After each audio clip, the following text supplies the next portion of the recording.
Welcome back to the Deep Dive, where we tear open a stack of dense, fascinating sources, extract the most crucial nuggets of knowledge, and hand you the shortcut to being truly well-informed. Today, we are strapping in for a journey into a mind that didn't just write about fractured reality. No, he lived it, he cataloged it, and then he turned it into, one of the central questions of the 20th century. We are diving deep into the life and the fragmented worlds of Philip K. Dick. Dick is, well, he's without question the quintessential architect of modern paranoia. Absolutely. He's the writer who didn't just make us question if the government was hiding secrets. I mean, that's almost simple by comparison. Right, he made us question if the physical world itself was a sham. If our memories were implanted, if our identities were contingent on a moment-to-moment empathy test, it's so much deeper. Okay, so let's unpack this monumental figure. Our mission today is to extract the key insights into the life and the brilliant, troubled mind of this American novelist and short story writer. Lived from 1928 to 1982. And Yeah. the output, it's just astonishing. It really is. 45 novels and over 120 short stories.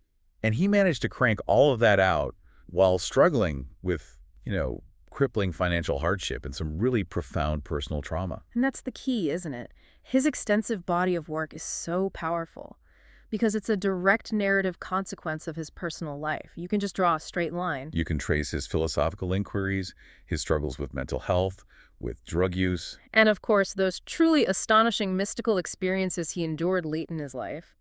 These elements, they weren't just background noise. No, they actively shaped his core recurring themes.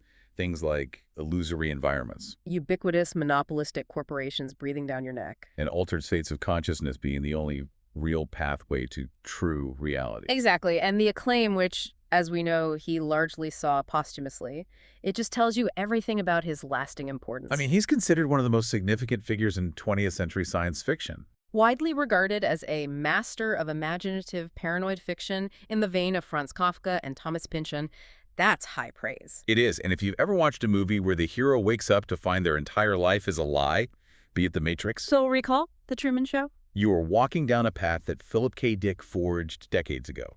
He built the road. So to really understand why Philip K. Dick was so obsessed with this idea of a missing self or an alternate self, we have to start right at the very beginning. It's a dark, defining origin point. The genesis of the phantom twin motif. Philip Kindred Dick and his twin sister, Jane Charlotte Dick, were born 6 weeks prematurely, December 16, 1928, in Chicago. And Jane's death just 6 weeks later, on January 26, 1929, it was more than just a family tragedy. It was a deeply formative psychological event for Philip. How so, specifically? Well, this loss created a kind of emotional and psychological vacuum, a pervasive sense of absence that became this recurrent phantom twin motif that just shadows so much of his subsequent work. It's a literal origin story for the idea of an identity that is split. Right, a reality that feels incomplete, or a self that is searching for its missing counterpart. And you see this everywhere in his work. Doubles, alternate universes, characters who discover they're secretly someone else. He was perpetually searching for his missing half-gene. You feel it on every page. And his childhood context was already, pretty unstable, which just amplified this sense of fragmentation. Right. The family moved repeatedly, eventually settling in the San Francisco Bay Area, and then his parents, Dorothy and Joseph, they divorced when Philip was just 5. He was raised primarily by his mother, Dorothy, who struggled to provide that stability. And we get this very, very telling snapshot of his early education. Yeah, while attending John Eaton Elementary School in Washington, D.C. between 1936 and 1938, a teacher actually noted his interest and ability in storytelling. A clear sign of the innate narrative engine he possessed even as a kid. But here's the classic Dick paradox, one that plagued his reputation throughout his career. That same teacher noted his lowest grade was a C in written composition. Can you believe that? The ideas were always revolutionary. They were expansive, but the execution, the structure, the presentation. It could often be messy, rushed, or chaotic. It felt like it was driven purely by the urgency of the idea rather than the polish of the final product. He just had to get it out. He had to get it out. And that desire to escape into imagination was cemented when he and his mother returned to California around June 1938. He became deeply interested in science fiction. He later said he read his first SF magazine, Stirring Science Stories, around 1940. He basically found a genre that was custom-built for exploring the metaphysical chaos he already felt inside.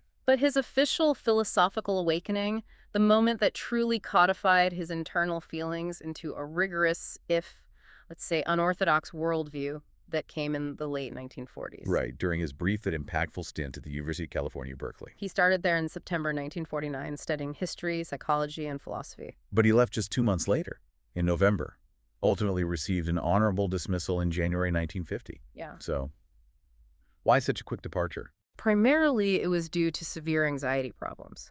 According to accounts from his third wife, just attending classes was incredibly difficult for him. And there was also a very specific political friction point, wasn't there? Oh, yeah.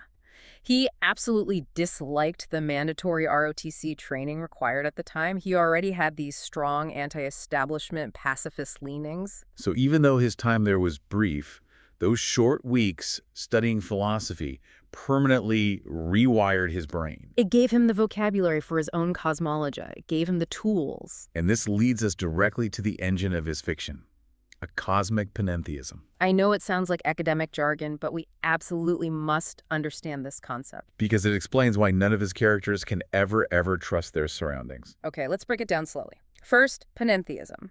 This is the belief that God is in the universe, and the universe is in God, but, and this is the important part, God is also more than the universe. Right. So it's distinct from pantheism, which just holds as God is the universe. Exactly.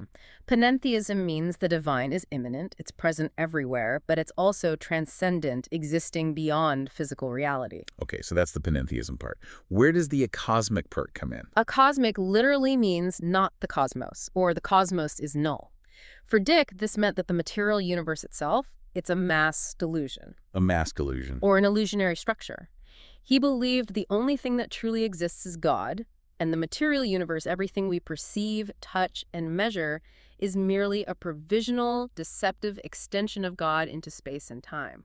So if I'm following this, the existence of the walls around me, the chair I'm sitting on, the very passage of time, they're not fundamentally real. Not at all. They are part of a consensus hallucination generated by, or perhaps mistakenly generated by, the divine. This belief system is deeply connected to Gnosticism, right? A philosophical tradition that Dick studied obsessively. Absolutely. Gnostics believe that the physical world was created not by the ultimate true God, but by a lesser, flawed, or even malicious entity. Sometimes called the demiurge.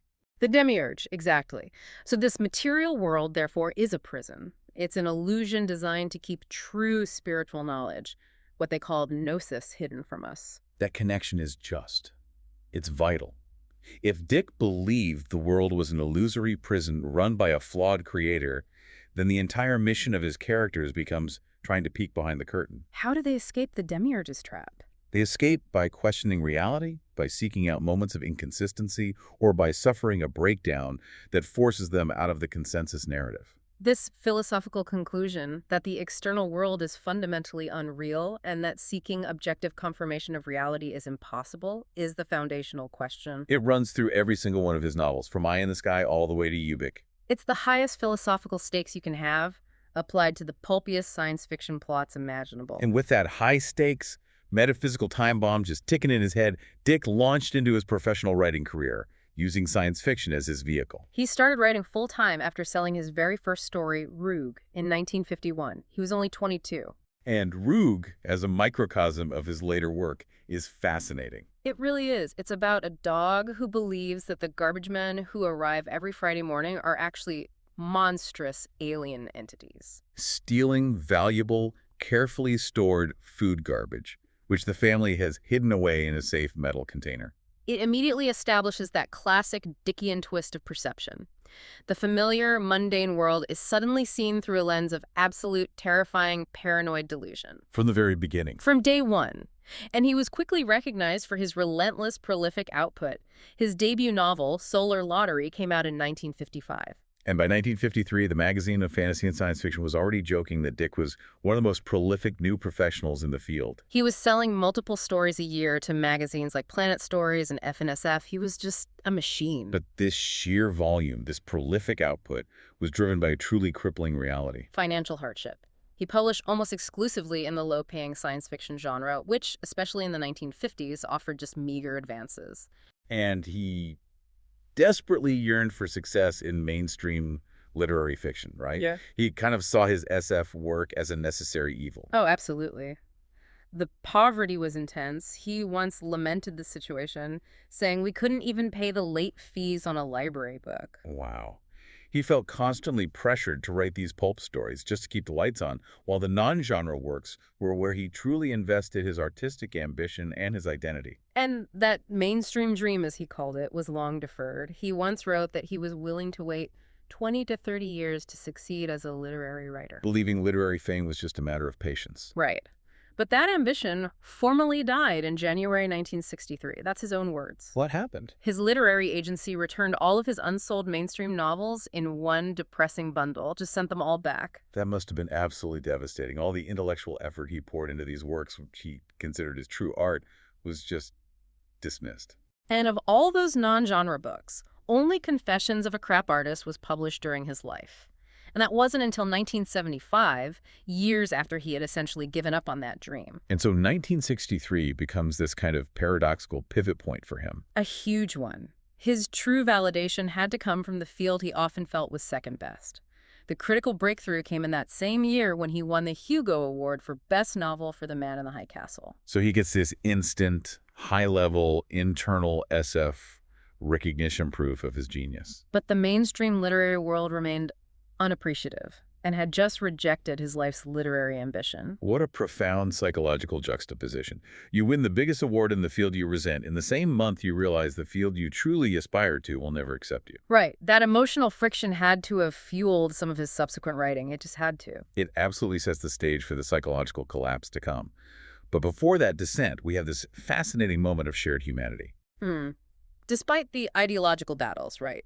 Dick was a self-described leftist, deeply suspicious of established power structures. While the dominant figure in SF at the time was Robert Heinlein, a staunch libertarian and a proponent of authority. They were on opposite ends of the spectrum, and this is the specific anecdote about Heinlein that truly cuts through all that ideological noise.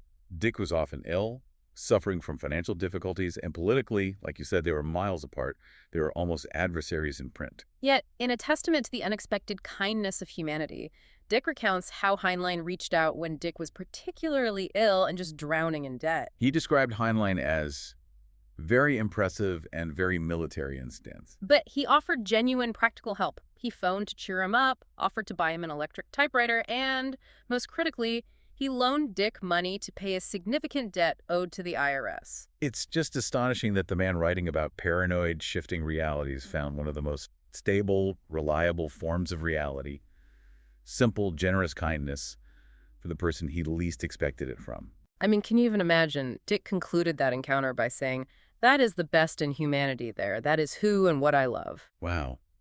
It proves that the authentic human being he was searching for in his fiction actually existed in the real world. Even if reality itself felt like an illusion, this moment of grace, however, was quickly overshadowed by his personal descent. That moment of genuine human connection and grace, the realization of the power of human empathy, preceded a psychological and physical descent into what we might call his darkest period. The pressure of financial necessity, coupled with the rejection of his life's work in 1963, it all just exploded into the 1960s. Which we can accurately call the amphetamine decade. The output during this time is staggering. It's almost unbelievable. He released 21 novels between 1960 and 1970. 21. That level of output, more than 2 full-length novels every single year for a solid decade, plus numerous short stories.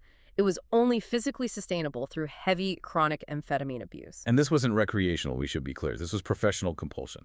Exactly. It directly stemmed from the financial pressure of being a professional science fiction writer. He had to maintain a prolific writing regimen just to survive, selling novels almost by weight. Amphetamines provided the sheer speed and wakefulness necessary to meet those crushing deadlines. But this extreme lifestyle, it reached a breaking point around 1970, 1971. His fourth marriage to Nancy Hackett broke down, and she moved out. And that's when he started allowing other drug users to move into his Santa Venetia house. Which only exacerbated his already precarious mental and physical situation. It turned his home into this revolving door of paranoia and instability. This period concluded with 2 interconnected disasters, the writer's block and the burglary. I mean, for a man who had written 21 novels in the preceding decade, he just stopped. He failed to publish any new fiction until 1974. The creative engine just seized up. And it was during this mental and creative vulnerability that the real-life Dickian conspiracy materialized. November 1971. Dick returned home to find his safe had been blown open. And personal papers were missing. Nothing valuable was taken, just papers, manuscripts, correspondence. And the police investigation was so inconclusive that, in a truly bizarre meta-turn, they actually suspected Dick himself of having staged the incident. To cover up what? Financial irregularities, Yeah. psychological instability. Yeah, both. I mean, think about the terror of that. The architect of paranoid fiction experiences a real-life, inexplicable conspiracy in his own home. Complete with evidence suggesting that he is the unreliable narrator. It's the ultimate breakdown of the boundary between fiction and reality. It's his worst nightmare come true. And this turmoil, combined with continued drug use and instability, it all escalated quickly into the Vancouver crisis and recovery. Right. February 1972, he traveled to Canada to be the guest of honor at the Vancouver Science Fiction Convention. Where he delivered his famous foundational speech, The Android and the Human. But his behavior almost immediately became erratic. He fell in love with a woman named Janice, announced he was staying in Vancouver, And ended up being asked to leave his host's home just 2 weeks later due to his instability. And when Janice left him shortly after that, the culmination of stress, drug use, and mental deterioration led to a near-fatal suicide attempt. March 23, 1972. He attempted suicide by taking an overdose of the sedative potassium bromide. A profound low point. Thankfully, he made the decision to seek help and entered Ex-Calais.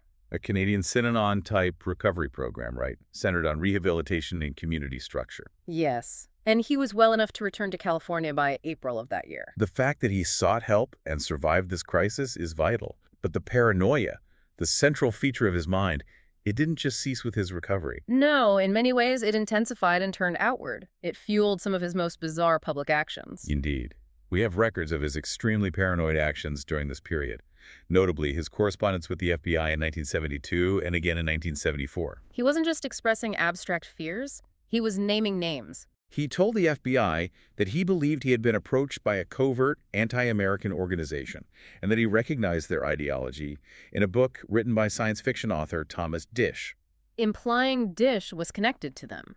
Later, he also wrote to the FBI accusing Frederick Jameson, a professor at UC San Diego, of being a foreign agent of Warsaw Pact powers. And then there's the most bizarre and famous accusation against Stanislaw Lem. The celebrated Polish science fiction author, a peer in the field, Dick theorized that Lem was probably not a real person at all. But a false name used by a composite committee operating on orders of the Communist Party to gain control over public opinion. I mean, a composite committee. That accusation is horrifying.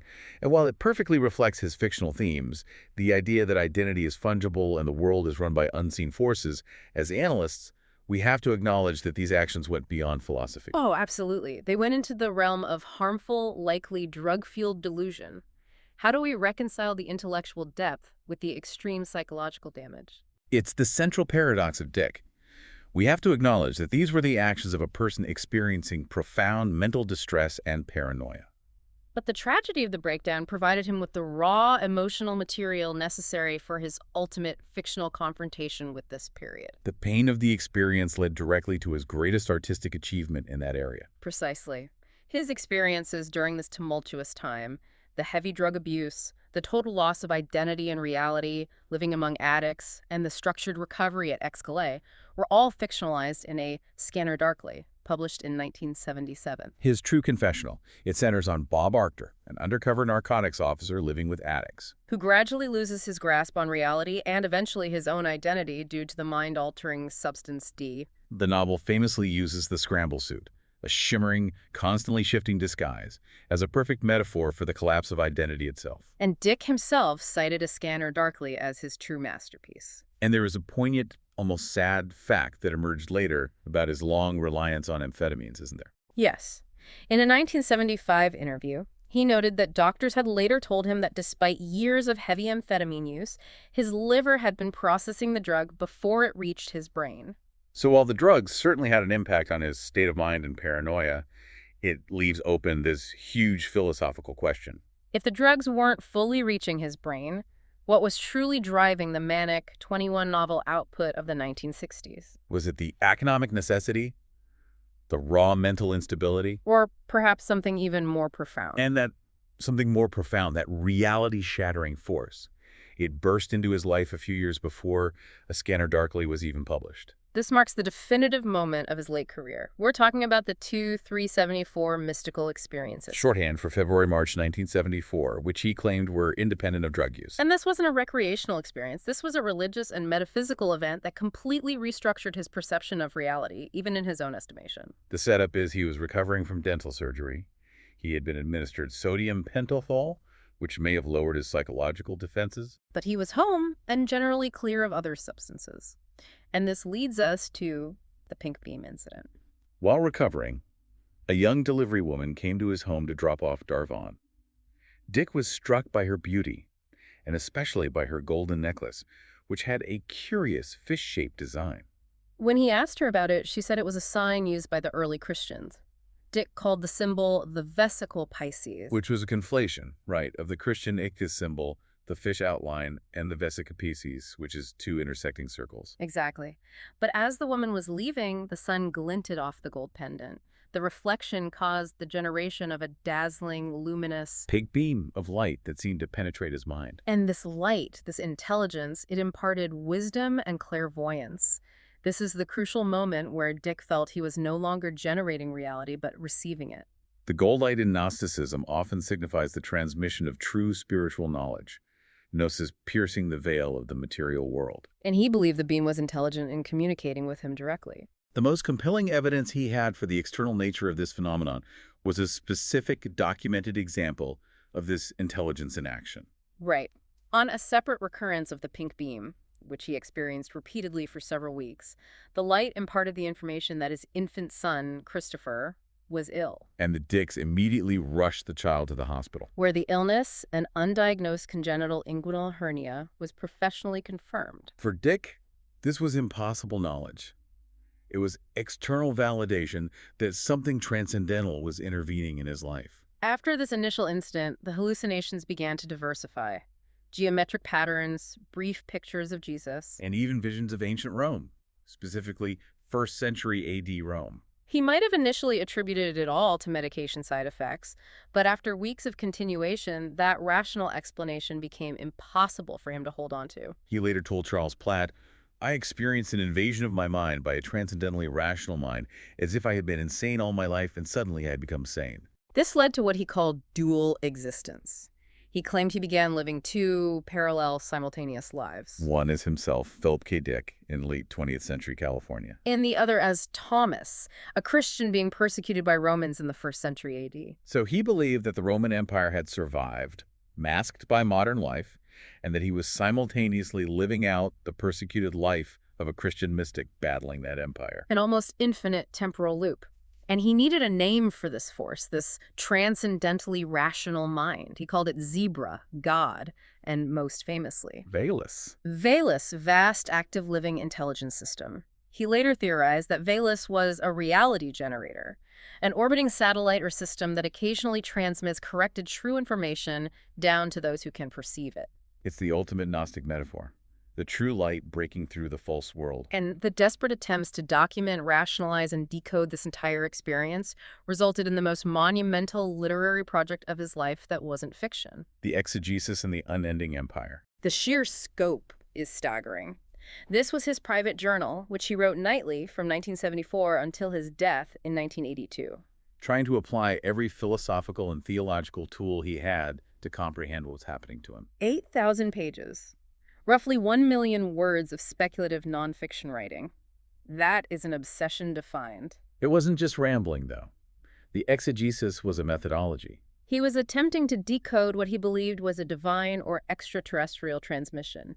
He used complex systems, the I Ching, numerology. Trying to find patterns in the text he was generating in the world around him, linking ancient scripture with modern political events. And the central recurring theme of the exegesis goes right back to those initial visions of Rome and the Gnostic belief system. Dick's hypothesis that history had been stopped in the 1st century A.D.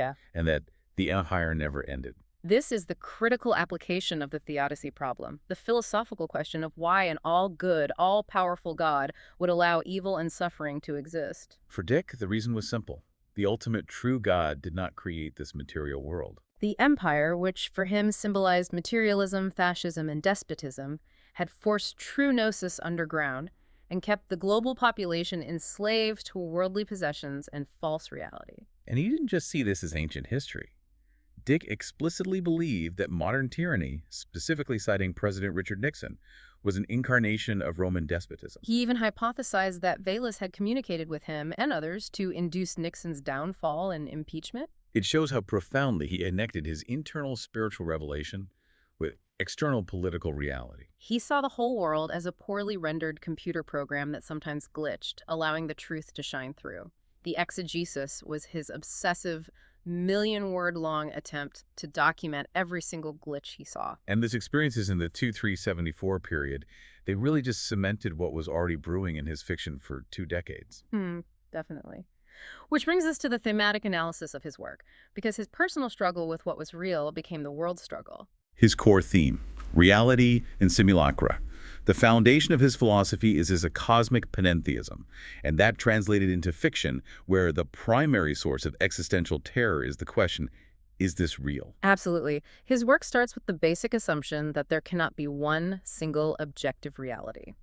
Everything is a matter of fragile perception. His worlds are often surreal fantasies where characters discover their everyday environment is an illusion. Whether it's suspended animation, a vast conspiracy orchestrated by a shadowy corporate body, Or simply the result of an unreliable narrator or a drug-induced state. and this concern is why he became so critically important to postmodern thinkers. If the world is a simulacrum, a copy without an original, like a fictional history of WWII and High Castle, Then the central crisis is no longer external politics, but internal epistemological failure. if you can't trust the world, you have to find truth somewhere else. And within those constantly shifting, fraudulent realities, the defining philosophical question becomes acute. What constitutes the authentic human being? If the external world is a fake backdrop, what remains true inside us? For Dick, authenticity is never based on physical origin or ontology. It's not about whether you were born human or manufactured as a machine, or if you were cloned. No, it is defined by a way of being in the world. And that way of being manifests itself through compassion and empathy. This is where we analyze the symbolic function of androids versus humans, especially in Do Androids Dream of Electric Sheep? The androids, specifically the Nexus 6 models, are virtually indistinguishable from humans, but they fail the empathy test. The famous Voight-Kampff test, which is used to detect replicants in that novel, measures involuntary empathetic responses, the capacity to feel for suffering. So the androids represent beings deficient in empathy, or perhaps more terrifyingly, they represent humans who have become so mechanical, so bureaucratic, or so emotionally callous that they have become indistinguishable from machines. But the moral imperative in Dick's vision is expansive. It calls on us to care for all sentient beings. Human or non-human, natural or artificial, regardless of their place in the order of things. The true villain is callousness, whether it comes from a corporation, a government, or a being made of flesh and blood. Which is why even some alien beings, like Glimming and Galactic Pot Healer, can be depicted as far more humane and complex than their human peers. The label human being is earned through empathy, not biology. And beyond that identity crisis, several supporting themes just permeate his fiction. We already touched on warfare, Which one critic said was as integral to his body of work as oxygen is to water. Warfare for Dick wasn't just about battles. It was about power politics and tyranny. The modern incarnation of the Roman Empire he obsessively tracked in his exegesis. It's about how external conflict is manipulated by powerful, often unseen forces to keep the populace docile and distracted from the ultimate fundamental reality. And mental illness was a constant deep thread, stemming from his own struggles with anxiety, paranoia, and the subsequent breakdowns. You see this overtly in novels like Martian Timeslip from 1964, where the protagonist, Jack Bolan, is an ex-schizophrenic who relocates to Mars. And the very landscape of Mars seems to induce or reflect psychological states. And even more directly, Clans of the Alphane Moon, also from 64, centers on an entire society composed of the descendants of inmates from a lunatic asylum. He used mental instability not as a tragedy, but as a lens through which to perceive a truer, maybe more honest reality. Let's circle back to the philosophical complexity we discussed earlier, the theodicy problem. That problem is so central to Dick's world. If we accept a cosmic panentheism, that a good, all-powerful God exists but is transcendent, and the world we inhabit is filled with suffering and deception. Why? Dick's Gnostic conclusions solved this for him. The world is evil because it was created by an inferior or flawed entity, the demiurge, not the true God. So his fiction is often the struggle between the true, hidden light and the entropy and decay inherent in the false physical world. And finally, there is drug use. While he wrote The Three Stigmata of Palmer Eldritch in 1965, widely dubbed the classic LSD novel, before he ever tried psychedelics. His later novels, particularly A Scanner Darkly, explicitly explore addiction, psychosis, and altered states of consciousness. As a means of either escaping reality or, paradoxically, perceiving it more clearly. This combination of intense themes led Eric Carl Link to provide a comprehensive critical synthesis, identifying 8 central threads. Right, epistemology and the nature of reality, know thyself, the identity question, the android and the human apathy, entropy and pot healing, the theodicy problem, warfare and power politics, the evolved human, and finally, Technology, media, drugs, and madness. that last category really just wraps up the entirety of his most tumultuous personal decade. To give you a deeper taste of how these heavy themes coalesce into compelling fiction, we should probably touch on a few of his most important novels. Absolutely. We have to start with one that established his reputation for reality warping, The Three Stigmata of Palmer Eldritch from 1965. This book utilizes multiple layers of reality and is a key early work exploring religious themes alongside these mind-bending concepts. The setting is the 21st century, where mankind has colonized the harsh solar system. Life for the colonists on Mars and other planets is physically daunting and psychologically monotonous. They are miserable, lonely, deprived of the comforts of Earth. So how do they manage? They seek escape. They cope using an illegal but widely available hallucinogenic drug called Candy. And the mechanics of Candy are crucial for understanding Dick's view of simulacra. This drug allows the users to experience an idealized collective hallucination of Earth life. How does that collective hallucination work? The colonists use Perky Pat dolls and their accessories, an entire miniature, idealized Earth life setup. A user takes the drug, and their consciousness translates into the doll. So they experience an idealized life on Earth for a few minutes. It's manufactured nostalgia and escapism. A massive consensual delusion. Exactly the kind of unreality Dick was warning about.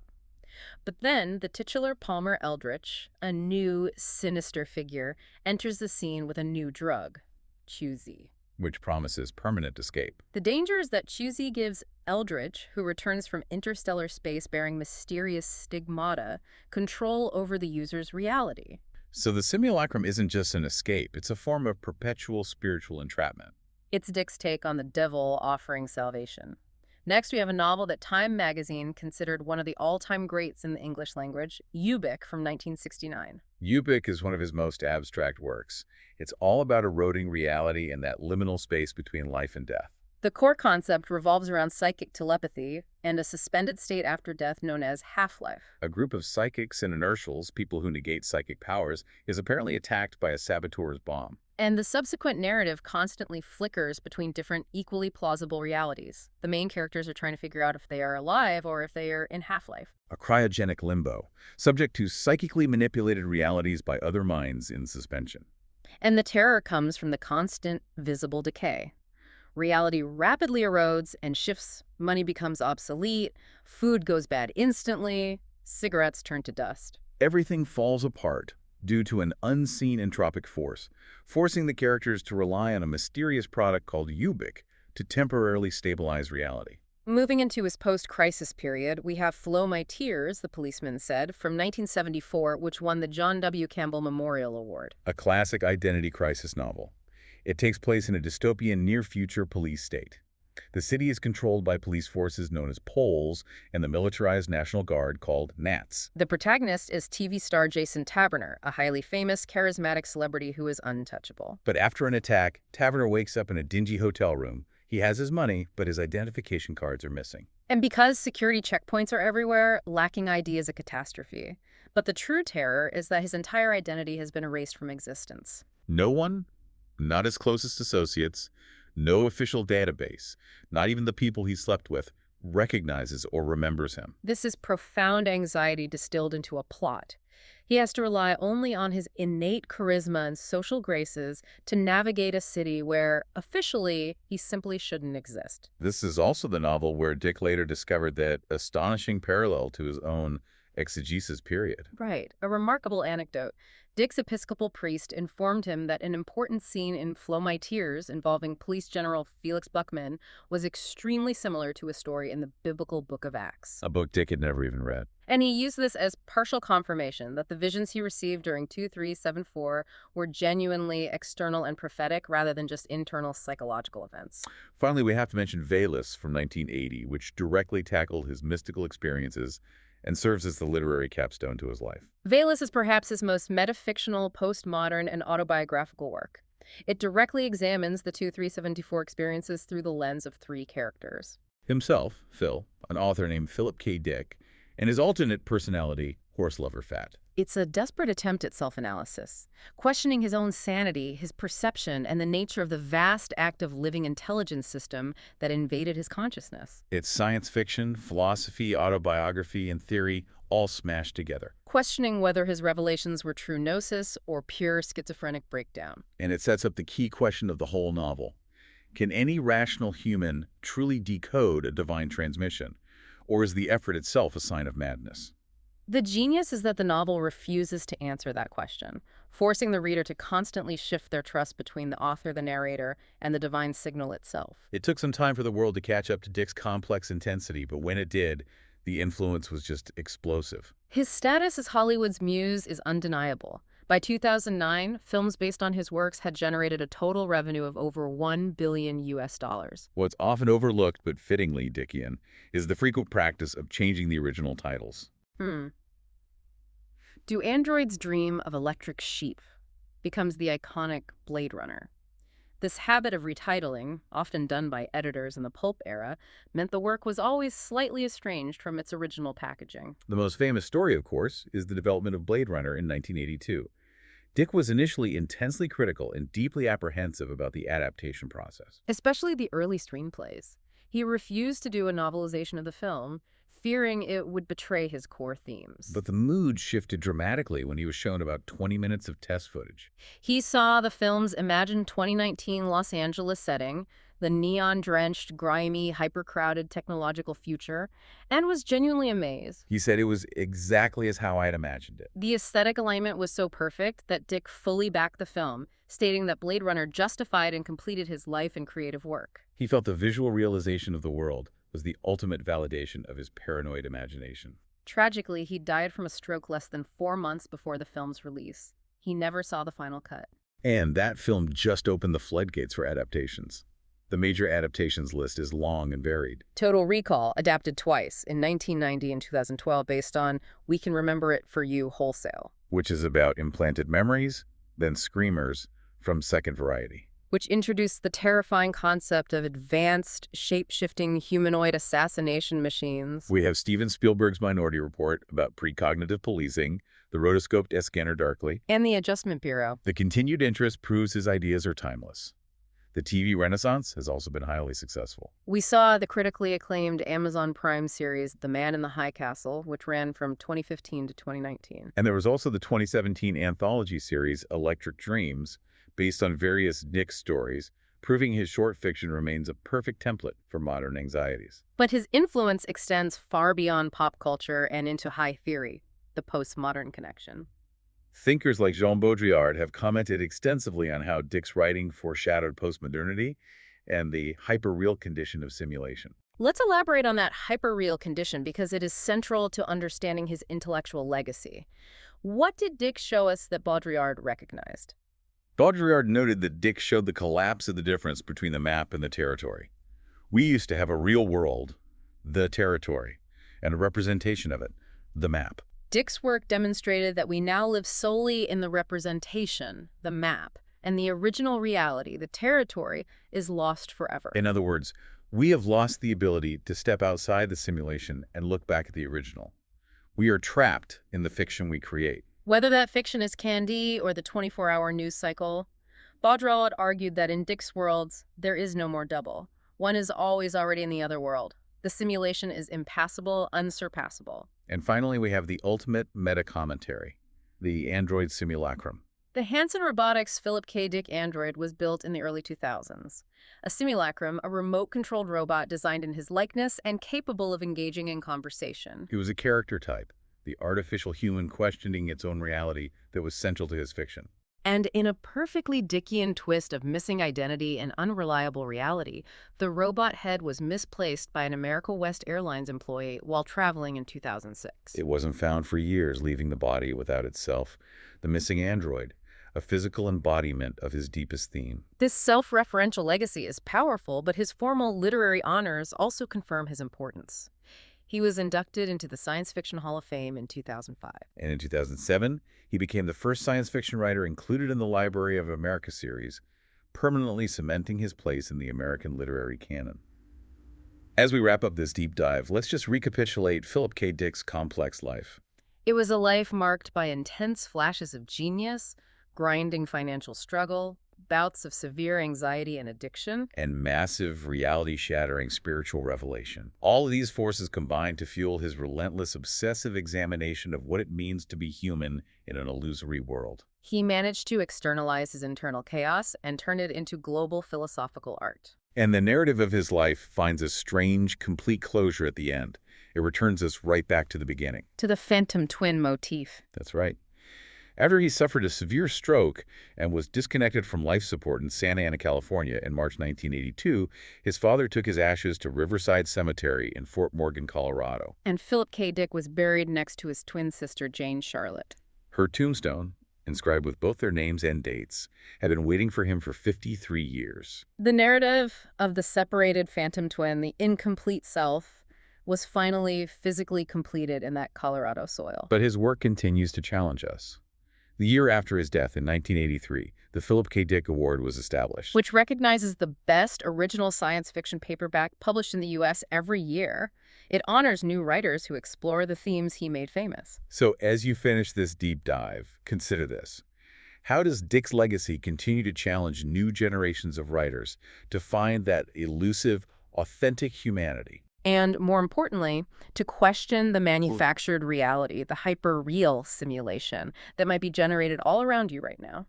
What truth are you missing because you're too focused on the illusion of the chair you're sitting on?